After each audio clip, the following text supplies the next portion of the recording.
with your guitar the other day, weren't you? I was. I wasn't just happy to see you. Yeah, is that right? You were asking. Adam hit me up, and we were talking about. He said he's been playing with his guitar a little bit, and we were discussing the fact. He's like, "Yeah," he's like, "I can put it in here and kind of quantize it and fix it and stuff." And I was explaining that there are bands that literally write their music in the studio, record shit, and then have to learn it to play it live. Because I said, "How do they play it live?" I said, "Oh, they, and one of my absolute favorite bands, Mastodon, they went on record as saying, we write albums and then we figure out how to play them live, later on. Bands like Steely Dan, they don't play live, and some of that is because of the way that they." What the hell was that? Oh God, I can't laugh. It hurts. That was the cat's auto feeder. So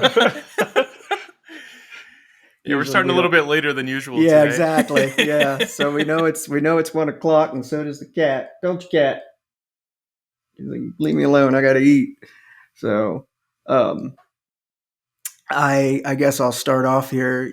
I mentioned it hurts to laugh. I had surgery on Wednesday.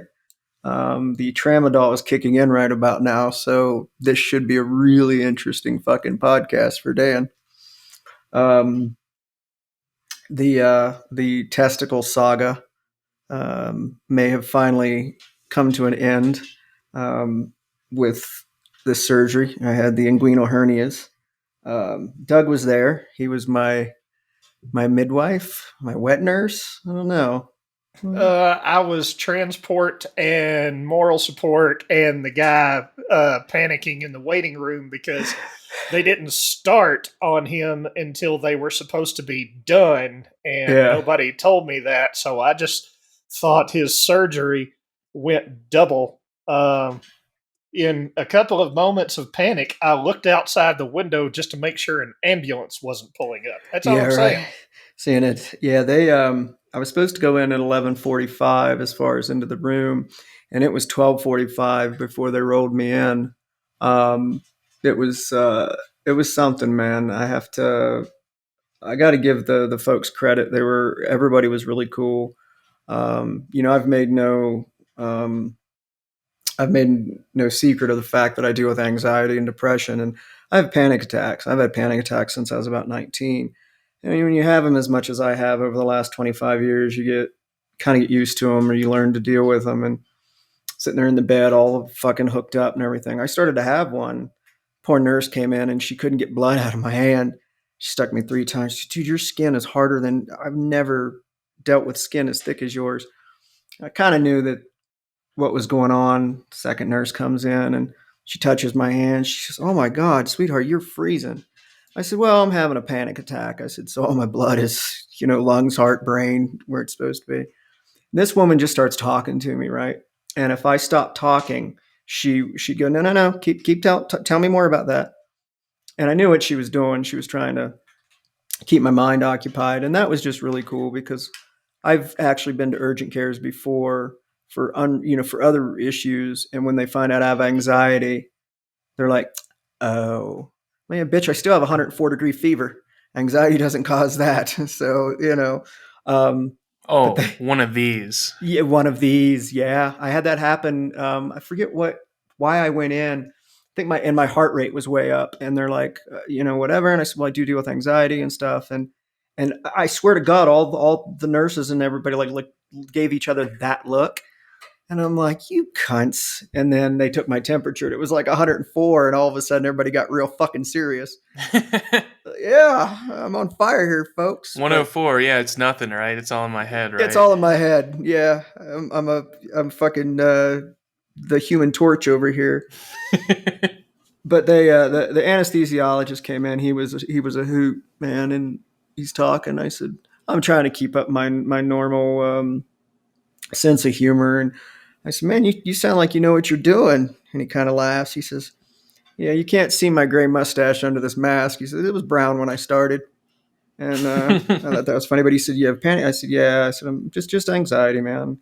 He says, kind of grins. You can see it in his eyes. He's grinning. He says, "Oh, I'll take care of that."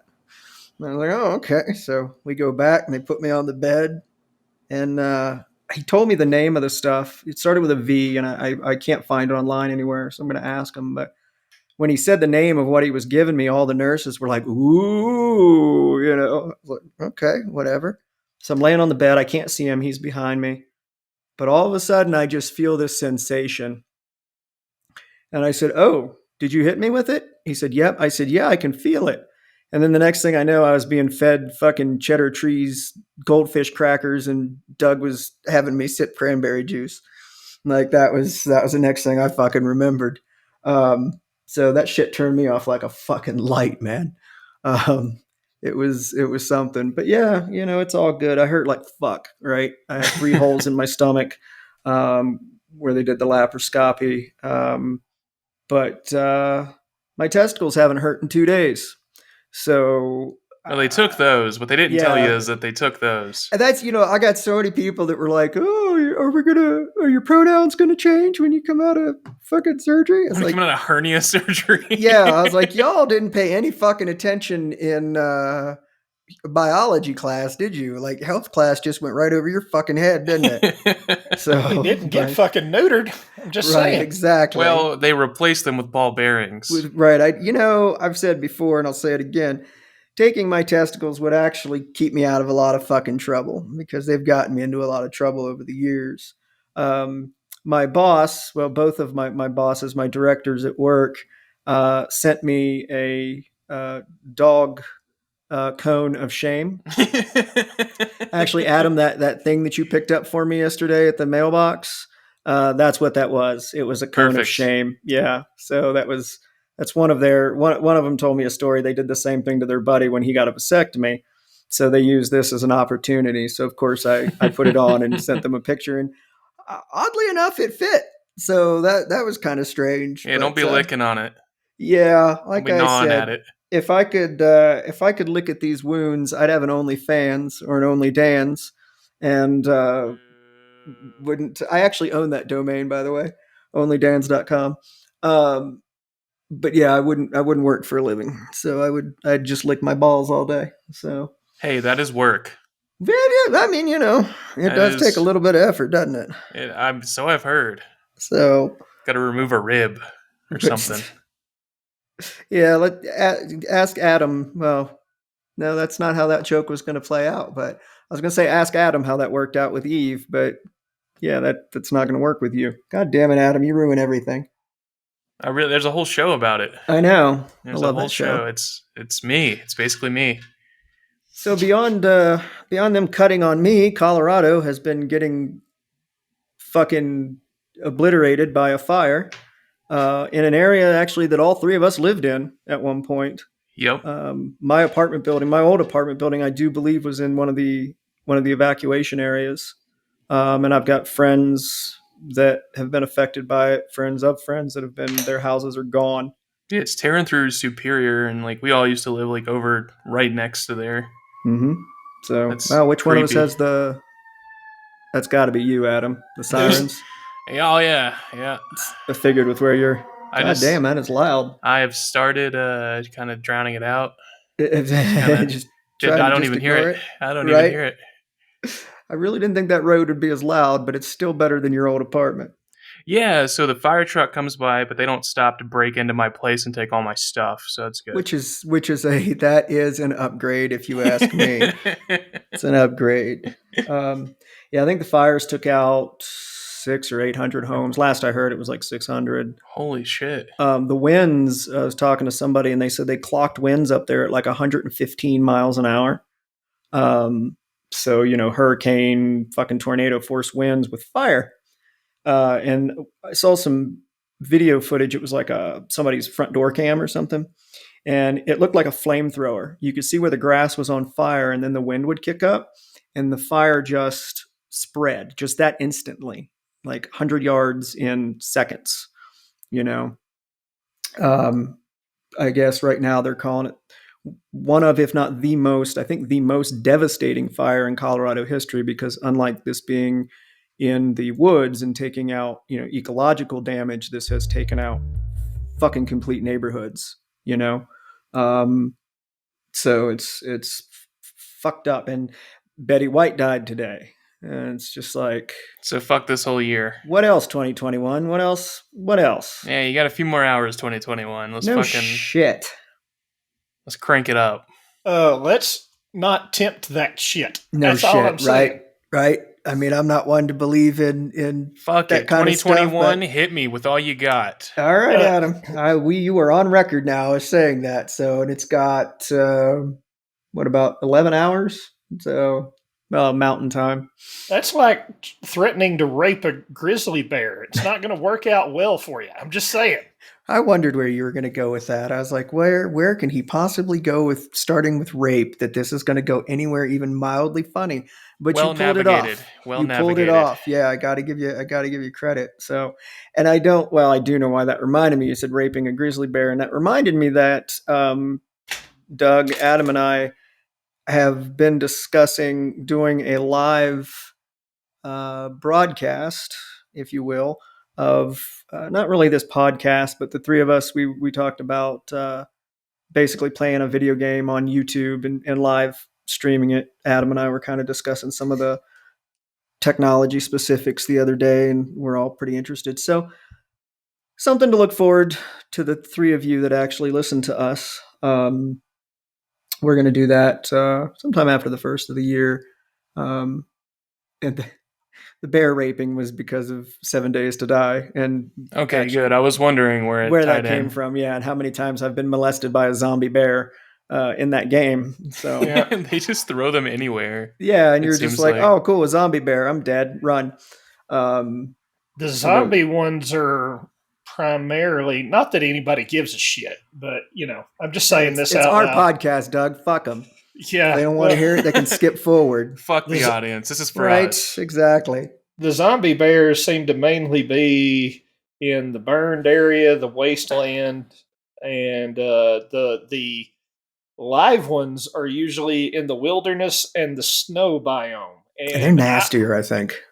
I will tell you from experience, it is 6 in one, half a dozen in the other. Both of them will, make you their bitch in short order. They will fuck up your day.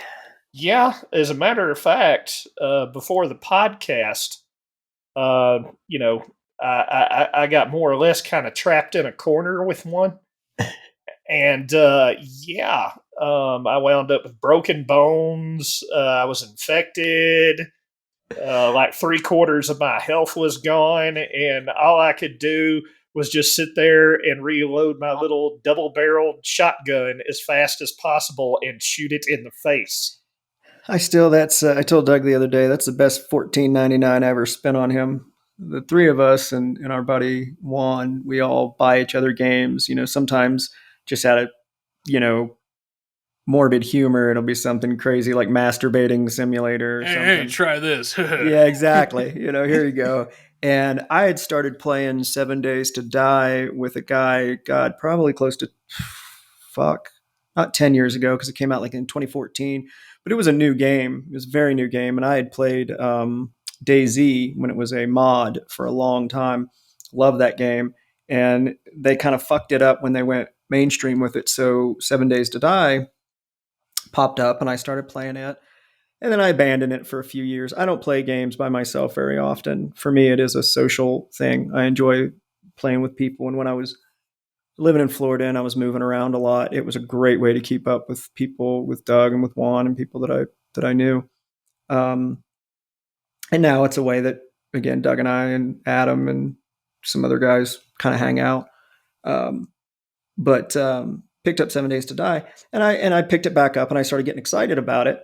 And a couple other people had played it, and Doug was like a little skeptical because he tried DayZ and did not like it at all. The fact that it was an alpha, that's, I'm just saying. DayZ, or I'm sorry, 7 Days to Die has been an alpha status, and for people who are not in gaming, it goes alpha and then it goes beta and then it goes into like a major release, and alpha and beta are both kind of test beds.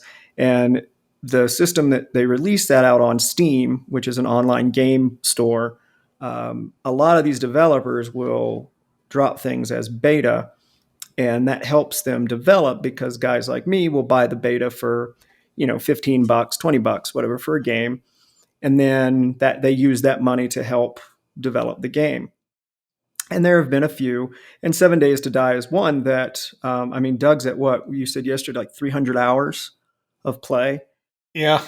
And that's on an alpha that I spent $15 on. So, money well worth spending, but we were talking about it. And so I bought Doug a copy of it. He was still kind of like, yeah, okay, I'll play this because you bought it for me, Dan, but don't be mad when I tell you to fuck off in a week. Right.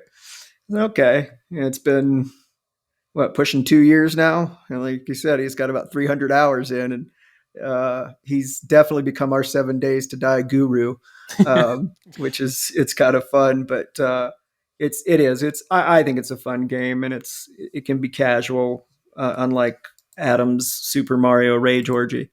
So it's Super Mario Rage Orgy 2. I've been playing that a lot, and the thing about like the gameplay is that the team, like the enemy team's in front of you, right? And the key is to flank them so that you can get behind them without them seeing you. Well, if it's going to be a Rage Orgy. Yeah. Right? So surprise butt sex is like one of the more advanced moves. Well, it's hard. It's hard. Well, that's part of the game. Yeah, the mushrooms in this game are completely different. They're eggplants. Oh God, stop it! Make me laugh. It hurts to laugh. They're eggplant emojis. And there are people out there again that are non-gamers that are looking up Super Mario Rage Orgy 2. Rule 34. I am sure it fucking exists. Yeah, fair enough. That has become Doug's pet name for anything that Adam plays, because admittedly, Adam does dive into some weird ass games, and then they're like, "Hey, have you ever played, fucking insert weird ass game you here?" You ever play fucking sleeping in your bed simulator? Yeah, and I'm no, it's actually pretty fun. It's actually pretty right, fun. Exactly. He's like, no, dude, you gotta try it. And it's like, no, I won't. So the irony there is that Robbie actually has played many of the same games and can give you a pretty good breakdown of what's good and bad about them. I'm like, yeah, when I start playing a dumb game, I start talking about it. He's like, oh yeah, have you tried doing this? It's a right, exactly. Like, what the fuck? Exactly. It's like he's already played it. He's already went through it, So God love him. Like I said, I got back into gaming. I was like, and I was going to say too that Nintendo's going to shut us down for even mentioning Super Mario Rage Orgy. So we're going to get a cease and desist, have people come to our house. For that one, we'd be all right unless we actually tried to develop it. The game, right? Tried to release the game. On Steam. With Nintendo. Yeah. No, you're never safe. Super Italian Plumber Rage Orgy 2. So you're never safe with Nintendo. They hate people talking about their stuff. Yeah, they do. Or They're playing their stuff. Or being fans of their stuff. Big fans of their stuff. Oh, that reminds me. It's not Nintendo, it's Sony. But I watched that Resident Evil Welcome to Raccoon City. No, it was not worth $20, nor did I expect it to be. But I'm laid up on fucking tramadol and surgery and ain't got much else to do. So it was boring, dude. Like, it's definitely a lot more true to the game. Even one of the scenes where, like in the game, one of the first scenes where you walk up on somebody and you get their attention and they turn, they're eating someone, but they turn and you realize, holy shit, they're a zombie. Like, they totally recreated that in the movie. Oh yeah, that's in the first one. Yeah. It's very, very much based off the first game, which is why I wanted to see it. It's a little darker. Some of the casting is really, really good. Some of it's very like, WTF, what were you thinking? But the pace of it and the story, like the pace and the just general, you don't care about the characters at all. They're very disposable. Couldn't care less about the characters. And it's just boring as fuck. I hate to say it, but the ones with Mia Jovovich and all that were at least a little more exciting. Like there was a little more action to them or something. I don't know, but I hate video game movies. They've never really. And I hate movie video games. Movie video games? Yeah, like when they remake a new Spider-Man And then Oh, they release a Spider-Man game at the same time, and because it has a to be copy. released at the same time, It the sucks. development seems to be sort of They're abbreviated. like, yeah, we made this game in 2 weeks. Kind of like the old ET video Oh, game. God. no. Yeah, for I heard people. Go one of ahead. the devs. I heard one of the devs talking about that. They interviewed him, and he's like, "Yeah, like we had to get it done when the movie came out, and our boss told them we could have it done. Like, of course, like the guy not doing the work said they could Mm-hmm. totally get it done, so they had to make a game in like 2 weeks or something because they got the contract super late too." Yeah, that's the story I heard too. And again, for those that aren't gamers, the ET video game made for Atari is panned as being the worst video game ever created, like ever. And they was it somewhere in Mexico, or I'm sorry, New Mexico, I think. There's Mhm. this dump where the creator of the game, the person who manufactured it, dumped thousands of copies because it just didn't sell. It was trash. I think it was tens of thousands of Was copies. it might have been. Yeah, it was a big number. Yeah, and they It recently was go ahead.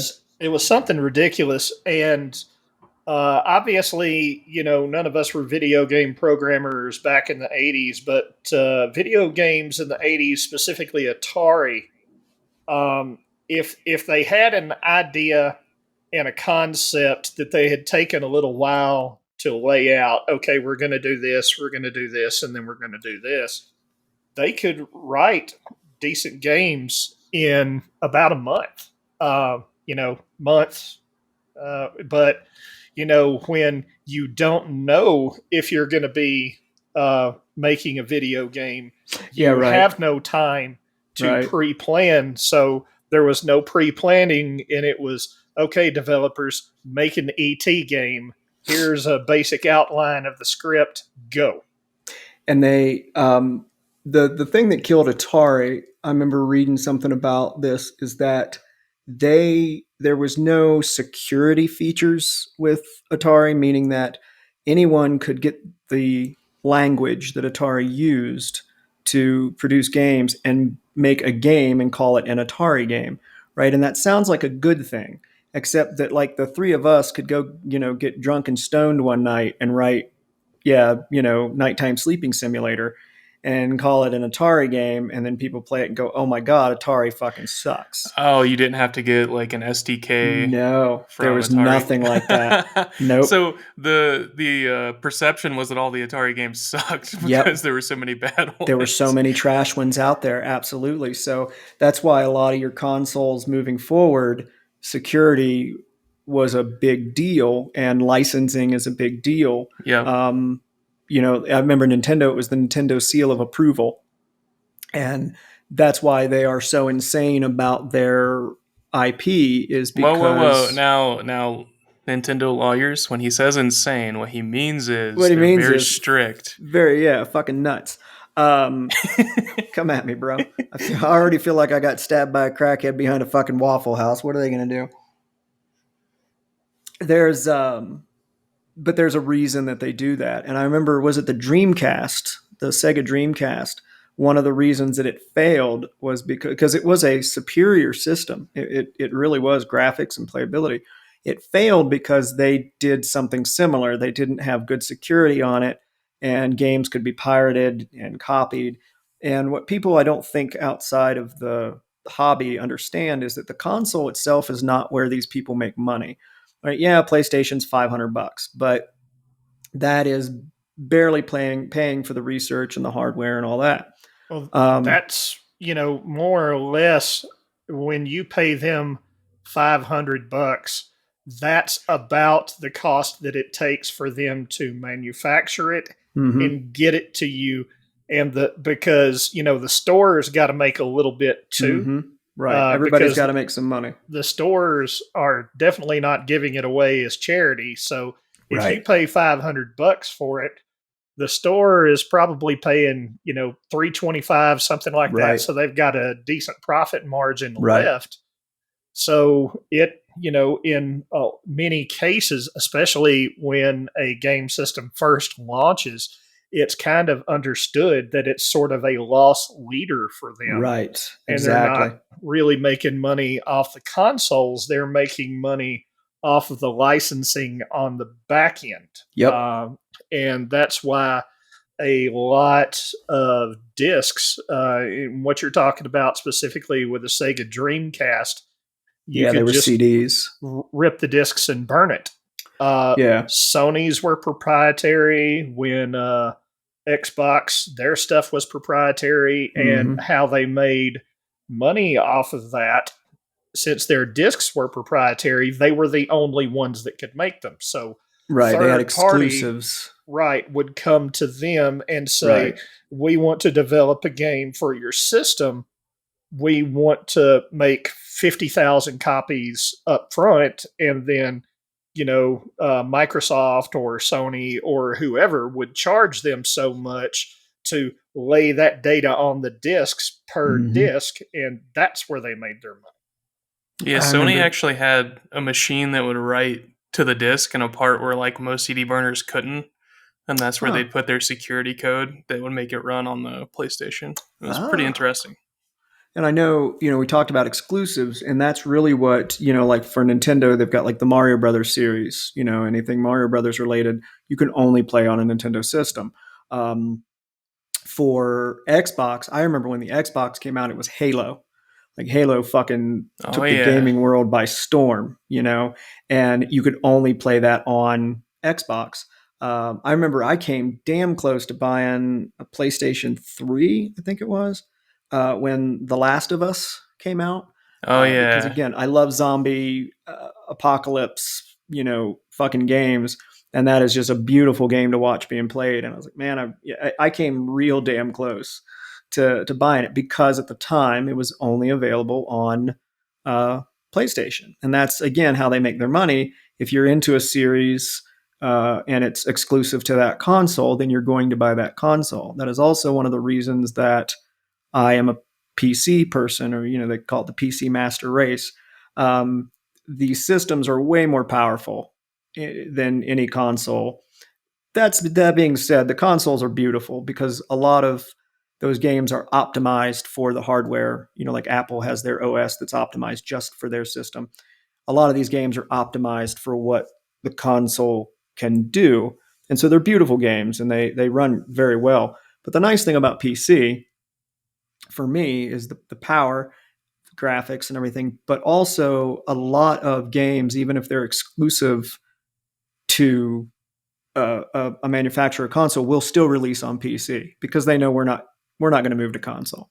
We're like, no, fuck you. We're not going to, And now Xbox, being Microsoft, of course, most of their games, hell, I think Adam, like you've got one of the passes or something when we were playing Gears of War. You had it on both, I believe, didn't you? Xbox and PC. Like once you Yeah, bought it, you got it on both. the Xbox Game Pass gave me Gears of War and like most of their like first party games, like the ones made by Microsoft, are playable on PC and Xbox. On both, yeah. So and And that's yeah. it was one of those things where I already had a PC and I do, the music and the video and photography and all that. So I've always had higher end PCs or what I could afford. I have Juan me downs. My buddy Juan is a huge fucking nerd, and he would upgrade things. And I have historically gotten his hand me downs, which were always top fucking quality. He just actually recently gave me an 8 terabyte drive because he had this RAID array that he was building and decided to go a different route with it, but had already RMA'd something, and I was complaining about running out of room, and because of all the videography and stuff I've been doing, he says, "Hey man, I got this 8 terabyte if you want it." Well, fuck yeah, I want it.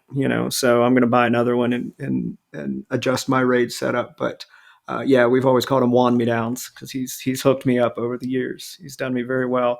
And then Doug scored me a 3080, 3080, yeah, 3080 this year, and which are just about impossible to find. yeah, so that's the graphics card. Graphics cards are the big driver in PC gaming because they're what render all the things that you see on the screen. That's what's doing all the work, is typically the graphics card and not the computer's CPU. I mean, there's a balance there, but when you hear nerds like us talking about our graphics cards, that's because that's what's really kind of driving the game for us.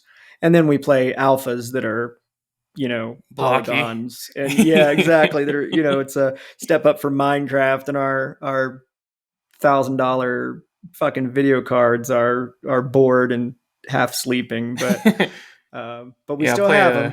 I play a lot of Roblox on my Shut up. I Do you really? Yeah, Roblox is fun, man. I know a few people that play it. I've never gotten into it, so I mean, that's great. there's something for everyone because it's like all community built shit. So Yeah. just find something cool and play it. Well, for the Gaming. record, Dan, when you play 7 Days to Die next, and it's based on a 24-hour cycle, and one of the games that I've kind of got it, more or less, while it's still not insanely easy, it's kind of the easy button version. Mm-hmm. Yeah, because little sandbox game. I don't want to swear, at the game that I'm playing a lot. Playing games like this with Doug is great. Yeah, they're great because he'll get frustrated, and it's just a whole new experience. So it's a whole new fucking experience. But outside of that, I can tell you that they have done some really interesting shit with the lighting.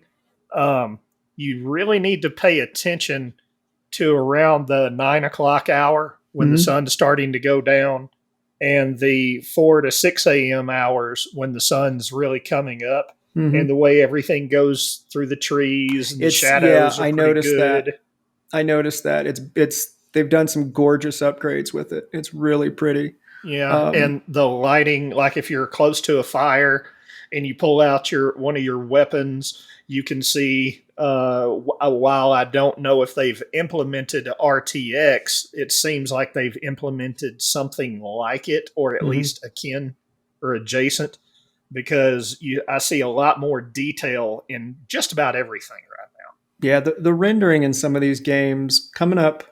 There's a thing on TikTok that they talk about Gen Xers, and Doug and I are both Gen Xers, and they discuss how we stayed very neutral, and everybody likes Gen Xers as far as it goes, right? No. And millennials love us. No. And there is discussion, and one of the things they talk about is that if you look at the way Gen Xers came up, we came up in the middle of a really weird technological time, right? Because when I grew up, I didn't have cell phones and I didn't have computers, and someone posted one of those, and Doug will remember these especially, 3 o'clock in the morning, the compilation, music compilation things, love songs of the 80s, God, yes. 14 cassette, series of all the hits, and they'd play all these songs, and nowadays, of course, that's ridiculous because we've got Spotify and satellite radio and all that. But growing up, we've actually seen a huge technological shift and change by going from rotary phones. I used a rotary phone. I had to pull the yellow pages out, and now I think a lot of Gen Xers, we have absolutely adopted technology, and we created a lot of it. And we created a lot of it from sci-fi. I've always said that sci-fi tells the future. Sci-fi has, I remember watching sci-fi movies where they're basically holding a piece of plexiglass, and they're swiping on it and tapping it, and then they hand it to the other guy and say, "Yeah, I have this done," And that's where shit like fucking iPads came from. It's because some nerd was like, "I could definitely make that work." We should probably make that. That'd be fucking sick. Exactly, and he fucking did. And a lot of sci-fi, a lot of those ideas and concepts have been made real because of very, very intelligent people that watch sci-fi and said, we can make that happen. I mean, I have a device in my house. I can't say her name or she'll come to life and want me to ask her something. But, I can ask her questions and I can have her turn lights on and turn lights off and cameras and things. And again, that comes from shit like Star Trek and, computer, plot the course for whatever.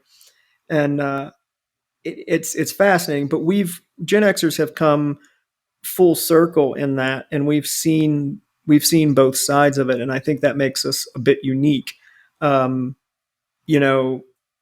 Adam and I were talking about that modem sound. Again, that's a TikTok thing where people will record their kids 10, 12 years old hearing the sound that the old modems, the old 56K modems used to make to connect. And they are completely fucking clueless. They have no idea what that sound is. And that's interesting to me, right? Because I grew up with it. Adam It's like has heard it. ubiquitous. Yeah, I grew up with it. Right. To you and I, it is. It's ubiquitous. We're also nerds. And you got to remember that we are fucking nerds. And that, so there's that. But it is interesting. I've never really thought about being a Gen Xer because I don't put a lot of stock into that whole concept, even though I think our tagline is, a millennial fends off two Gen Xers. Do you remember going to Walmart and getting the free 30-day AOL every 30 yes, days? Sir. Oh, yes, Yeah, sir. we did that every month. We'd get the 30-day AOL trial disc. Right. Net Zero was another one. They came out and they were a little cheaper and easier to use. They weren't as proprietary as AOL. But yeah, I remember my parents buying a Dell. Always had an ad banner. Oh yeah. They were.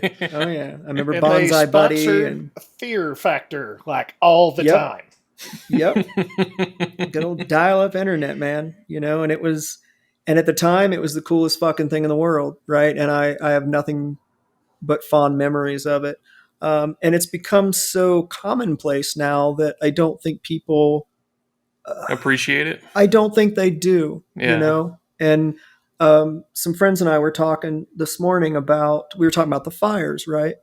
And a friend of mine said, "Look, I just need to rant." She goes, "I don't want to bring up anything, as far as divisive." She said, but she was watching on Facebook where people were discussing, hey, if your home was burned down and you need a place to stay, you can come, please come stay with us. Strangers inviting people into their homes. And she said, but there was this big divisiveness because some of the folks were saying, but only if you're vaccinated.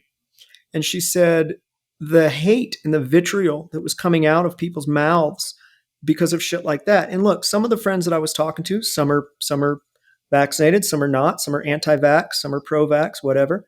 And I understood what she meant. That was not her point, right? That aside, I don't even care about that. Like, I don't even want to discuss that. But she said the fucking hatred was so bad. She said, and if these people, nobody was stopping to say, wow, these people are inviting strangers into their home to help them. But, they're focusing on the fact that they said, but you have to be vaccinated. And I told her, I said, well, you know what? I said, my buddy Adam on the podcast actually helped me understand that. And it was when you said that is the vocal minority, Dan. You said those are not, you said because people like me and you and Doug and adults, we just walk by that. We look at it, we go, wow, you're being an asshole. And they don't even comment. So then the comments are all assholes. Exactly. And so it becomes this small minority. And I hit her up on the side and we were talking and she says, you know what, thanks for that. She goes, I realized, I said, don't let the bastards get you down. I said, it's a vocal minority. And, we've, over the last year or so, you keep hearing these conversations about how social media runs on outrage because outrage keeps you engaged. And keeping you engaged is exactly what these outlets are supposed to do. Mm-hmm. It's even the news has gotten that way, where it's all about outrage and divisiveness. But it's a vocal minority, and I want people to remember that because it's been tough the last couple of years with COVID and politics. And we even got away from talking about politics and shit because we found ourselves getting wrapped up in it, and it was like, fuck this. There's enough outlets talking about all this dumb shit. After a while, it's all been said. There you go. Yeah. I agree completely. But I think, like I said, I spread that a lot, Adam. I spread your comments a lot when people get wound up over social media. That, and I think it's a millennial perspective too. I think we discussed that day on the podcast, that being a millennial and growing up, and this is where I was segueing to, for those that were wondering where Dan's tramadol ADD brain was going. That's the difference between like Gen Xers, is that we have a different perspective on the internet and on this technology. You growing up inside of it like you have a different perspective, and you have on several occasions helped me to adjust the way that I see it and I appreciate that. I really do. I thank you for that, because you've helped me understand that some of the shit that I see um, is not necessarily how I see it. And I think that was the biggest one for me when you were like, dude, it's just aggregating all the fucking trolls and assholes, and that's Yeah. what you're seeing. And And like I was like, older generations are like treating it like a real conversation, and they're like, right, why is everyone in this real conversation an asshole? And it's like they're not. It's like the ones that aren't assholes just don't say anything. right. We're sitting on the sidelines going, you guys are assholes. Just don't even engage. Right. And moving on. And that was something that I had never once even thought about until you said that. And now, whenever I read comments, that is exactly what I think. And it rings so true. It becomes so genuine and authentic when I think about it. And, one of my pet peeves, I was telling my friend, one of my pet peeves is when you say something like, oh my God, these fires up in Superior are terrible. And someone will reply, well, if Governor Polis wasn't gay and handled COVID better, then it wouldn't have happened. And you're just blown away by that. Like, I'm sorry, what? I'm having a hard time. Now, if you could have said, well, Polis cut the budget for something and that caused this to happen. Okay, we can have a conversation about that. But him being gay and being a Democrat and having his policies on COVID, explain to me how that created 100-mile-an-hour winds that created Well, I natural could tell you. flamethrowers. So it pissed off God, right? There you go. And Oh, then Jesus, God struck down a Right. lightning strike in the middle Right. of Superior. The hedonists. Yeah. Yeah. And there are those people out there, man. There are those people out there. So I hate yeah, to that say this, but we've known it for years that the news cycle is geared to extremes, yeah. and then your your advertising show to everyone the route to go. It's going to be the top 20 things of blah blah blah, and you won't believe number 6. Yeah. Or Yeah. The lead, yeah. yeah, and it's a question of aggregating all of these fringe forces, Yeah. and they get funneled in from everywhere. And what a lot of these articles do is bring you up directly to the output of that funnel, to where you think this is how everything is all the time. And I hate to say this, if I it's like I'll help out, I'll give money, but I'm not sure I want anybody living with me. But if I was to make that leap, I definitely would not want to get someone in the house that I'm going to be arguing about politics, and literally saying you need to be vaccinated would be a screen for bullshit for me personally. I'm just saying it out loud. Right. No, and that's fine, right? And I think and that's what we were discussing, is that one of my friends said, "Hey, it wouldn't matter to me if they were vaccinated or not. They could come live with me." For me, it would be a thing, right? I'm the same way. Yeah. But there are plenty of homes that don't care. And well, for me right now, being where I'm at, I can't afford fucking the sniffles right now. Sneezing would probably make me black out. But yeah, I'm the same way, right? I'm the same way. And I agree with you. I don't want anybody in my home, period. I'm not that nice of a guy. Sorry. For those of you who thought I had a huge heart, I do, but I do have my limits. My favorite thing is that, like, go ahead, Adam. People that are like, that's so mean, are the same people that really believe in like protecting their property and not letting anyone on their property that they don't want there. Mm-hmm. But when someone else does it, then they're being an asshole. It's like, the anti-vax people who aren't vaccinated are like, if anyone comes on my fucking house, I'll shoot them. Sure. That is definitely a demographic. It's not everyone. No, but it's definitely a demographic. I think we said one other time, a couple of podcasts ago, that when we say things like that, we are smart enough that yes, we are generalizing, and maybe we're even stereotyping to some degree, but we are smart enough to know that not all men, not all women, not all fucking conservatives, not all liberals, etc. But come on. But most of them. Yeah, but there is some truth to the shit we say, and y'all know it. Like I said, I've got friends that are conservatives that are Trump supporters, and I've got friends that are liberal Biden supporters. And, we all still manage to get along because we don't let that define us, and we don't let. I know that my friends, just because they're conservative or they're anti-vax or whatever the case may be, they're still good people. They have Yeah. different opinions than I do, but at the root of it, we're all good people, and that's all I care about. I don't care about your fucking politics as long as you don't show me that you're a piece of shit or that you're an asshole. And that would be a good question, Adam, is that these people that are nitpicking these folks and condemning them for saying, hey, I wouldn't want somebody that's anti-vax in my house. Are you opening up your home? Are you Of opening up course not. your home to these fucking people? Because if you're not, you got nothing in this fucking discussion. You can just shut the fuck up and move the fuck on. Because if you're not offering at all, then I don't care about your opinion. All the vocal people that do that are not the people that are going to actually do anything or help. They just sit on Facebook chronically and bitch. I would agree with that. Yeah.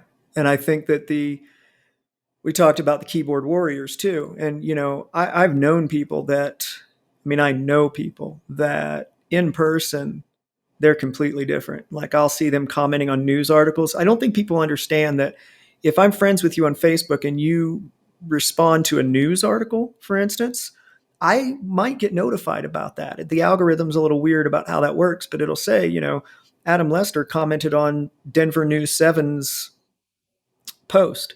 And I'll go see things that my friends and that people have said on like public places. And I'm just kind of like, yeah, okay.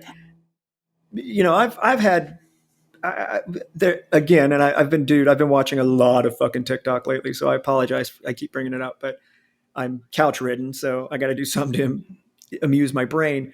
And again, the Gen Xer thing, and somebody said, why is it that these Gen Xers look so young? And this guy gets on, he says, because our parents knocked us into fucking next week so many goddamn times that we just skipped over aging. And I thought that was kind of funny. Because we did get the shit knocked out of us if we acted stupid. But growing up in my 20s, especially, I had somebody recently say, Dan, I bet you're pretty scrappy. I said, well, of course I am. I'm 5.5 feet tall. I was about 125 pounds, and I had the same fucking mouth on me that I do now. I've always said what's on my mind. But I have been knocked the fuck out, right? I've won some, I've lost some. I always say that you might beat my ass, but you're going to have 150 pounds of fucking angry leprechaun jumping on you at some point. You will remember me. But I've been knocked the fuck out a couple of times. One by a guy, I was in my 20s, he was in his 60s, and this dude teleported and knocked me the fuck out, right? And what that did for me is that it made me realize there are consequences to my actions. There are consequences to my fucking words. And if you get in some dude's face and you start running off at the fucking mouth, he might just knock you the fuck out, and you might just fucking deserve it. Yeah, I was about to say, who did you piss off in a Dragon Ball Z cartoon? Teleported. He really did. Motherfucker went from the front bumper of a 78 Cutlass to the door, which is where I was standing. He got to running off the mouth. I got out my door. I said, fuck you, motherfucker. I ain't nobody's pussy. And the next thing I remember, I was looking up at the sky, and my first ex-wife was pushing him back, telling him that's enough. Did his hair turn yellow or anything? It did, and the fast music started. Yeah, exactly. Yeah. I heard fucking Japanese in the background. He charged up for 7 episodes. Kamehameha. Bow. Yeah, he did. That motherfucker knocked me the fuck out. And there was a backstory, right? There was a lot of shit talk, and there was a lot of stuff going on. But what that taught me was that if you run off at the mouth, somebody might knock you the fuck out. And you might deserve it. On forums and keyboards, and especially when you have like usernames, it's not your real name, which you'll notice all of my usernames for the most part are typically my real name. I have nothing to hide, but people can say whatever they want, and there's no real repercussions, and I had somebody ask me once, somebody talking about talking shit, and I knock that motherfucker out, and they're like, oh really, that's what you do, you go to physical violence? Well, when you're sitting here running off at the fucking mouth and you're verbally abusing me and you're in my face, yeah, I might. That might be where we go with this. No, I'm not going to kill you. I'm not going to damage you permanently. But I might end this situation by knocking you in the jaw and making you realize that that's where things go sometimes. But again, that's a Gen X thing, right? Millennials don't typically go that route, partially because I just don't think they care enough. That's why we're all trolls, because we've never had our ass kicked. Because there's never because there is the whole anti-bullying and anti-violence and all that, which I don't believe in bullying. I don't believe in violence, but back in the back in the 80s, there was such a thing as assault, but if people got into an argument and blows were exchanged, the consequences were much less dire. And it was a black eye, and that got more severe as time went on, and we went and something kind of had to be done, because in the 80s people would get in fist fights to resolve issues. In the 90s that kind of evolved to firearms. It escalated. So things escalated. And something had to be done. So since a lot of millennials grew up in a world where there were a lot more consequences for such actions, I would say that contributed to the difference between those two generationally, just simply because of the fact that they started to lock everything down. And now if you're at a bar and you have a particularly drunk individual who's starting up some stuff, because there's a lot of people out there that when they get alcohol in them, they just get mean. Instant asshole, just add alcohol. Right. And so in those situations now, whereas, back in 1984, 85, 86, whatever, you just slug the guy would fall down, and then his friends would pick him up and, carry him outside, take him off, or whatever. And that would be the end. You wouldn't go to your car and get a gun and come back in. Right.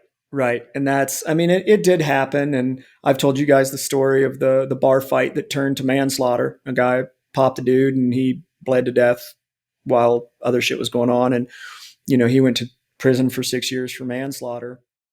And that woke my ass up too, because I've been in a few bar fights, and that woke my ass up. And I was like, man, you don't think about that shit. One punch could turn into something, somebody falls and hits their head. But Doug is right. For the most part, there was a little bit of a scuffle and then it was ended, but there were boundaries, right? Like to this day, if I see two guys fight and one guy goes down, I will not let the other guy jump on him and just start beating his, unconscious ass. That's fucked up. Like, the guy's down. You proved your point. We're done here. But you're right. People didn't go for guns and shit like they do now. And you mentioned bars. And I know in Colorado, like when you walk into a bar, it's there's a sign that says, if there's any bullshit, we are obligated to call the cops. So if there's a bar fight, they are obligated by law to immediately call the cops. And that's why. It's to keep shit from, getting out of hand. So you can't roll around Colorado doing a roadhouse. Yeah, exactly. Right. That's unfortunate. Not in your best interest. So a lot of the bars that I frequent, or used to frequent, were what you'd call biker bars, I guess. And most of those I'm just not even trying to fuck with, to be completely straight with you. So, because a lot of those dudes are a lot meaner and more grizzled than I am. And again, I go back to my experiences of getting the fuck knocked out of me. And I go, yeah, I don't really want to fuck with any of these dudes. I am not interested in that at all. But I think that's where a lot of the bullshit comes from online, is that these people have just never had any real consequences, and they think it's funny to get people wound up. And I don't think they understand they don't even understand the consequences of that most of the time. Getting somebody that. But when I was in my early 20s, I loved pissing off fucking boomers too. Pushing back against the establishment, or whatever you want to call it. So I loved pissing people off.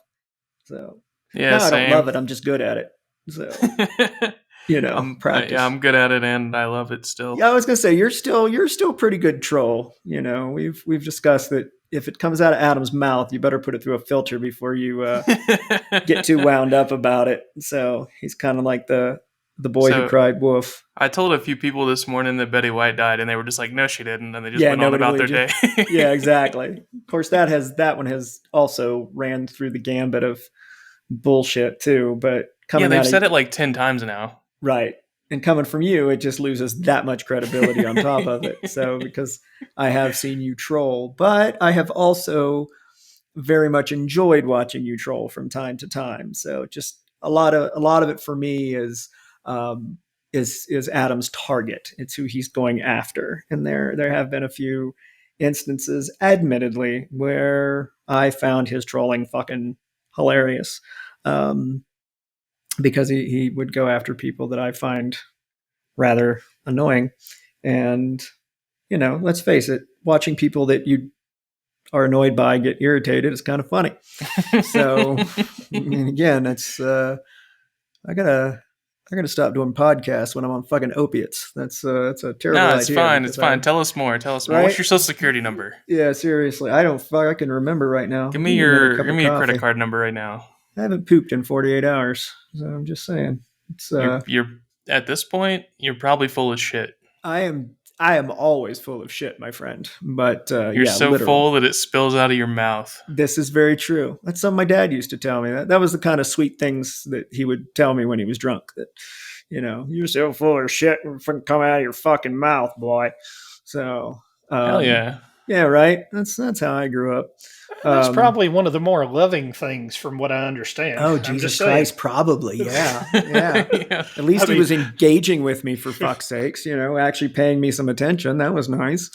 Heard something about love languages. They said your love language is probably related to, abuse or neglect that you had when you were younger. And I was like, wow, there's no reason to call me out like that. None I whatsoever. feel so attacked. Yeah, exactly. I feel attacked because mine is, and we discussed, I think, the last podcast before that, mine's acts of service. And like recently, and I do want to take a second and thank my friends like Penny and Elizabeth and Ray and John, Adam, Doug, of course, for the help that they have given me with the surgery, because I really could not have done this without them, because I needed help, I needed assistance, and I needed their acts of service to get through this. And I'll that's give been you really acts cool. of service. I bet you would, you motherfucker. Let's Actually, do I it. may need you to go to the fucking mailroom for me again later today. I actually have a package, so I'm going to go anyway. Cool. I like your package. That's a nice package you got there. Thanks. But you don't realize how much you need people until you fucking need people, right? And I push against that because I am sort of a loner. I'm independent. I don't Right. need nobody. I don't 'cause need I'm nobody. fucking- Yeah. Yeah, I'm the and same way. And you get into situations like this, and you're like, huh, I can't drive. I can't move. I can't cook for myself. I can't, and again, like I said, I see a different Dan coming in 2022, because not because of the new year. That's just where we're at right now. But over the last year, having this taken away from me, not being able to do the things I want to do, and having the physical pain, sitting in that fucking hospital bed and going through surgery, made me realize just how fucking fragile I am, and that your life can be not your life in the sense of dying, but the life as you know it can be taken away from you real fucking quick. And having people around you to help you can make the difference. It's been and look, I know, guys, look, this ain't cancer. It wasn't heart disease. It wasn't a fucking brain tumor. I understand that, right? I'm keeping it in perspective, but physically it did impede me, and it's kind of changed my perspective on a few things. So I'm curious to see if that sticks around once I can move without wincing and breathing without being in pain. Yeah, I'm curious if you do have a slightly reckless streak. I'm curious to see if it turns the dial back on that from 11 down to about 7.5. No, probably not. I don't see that happening, actually. If anything, it might make it worse. So, because it's I think that's part of the ADD.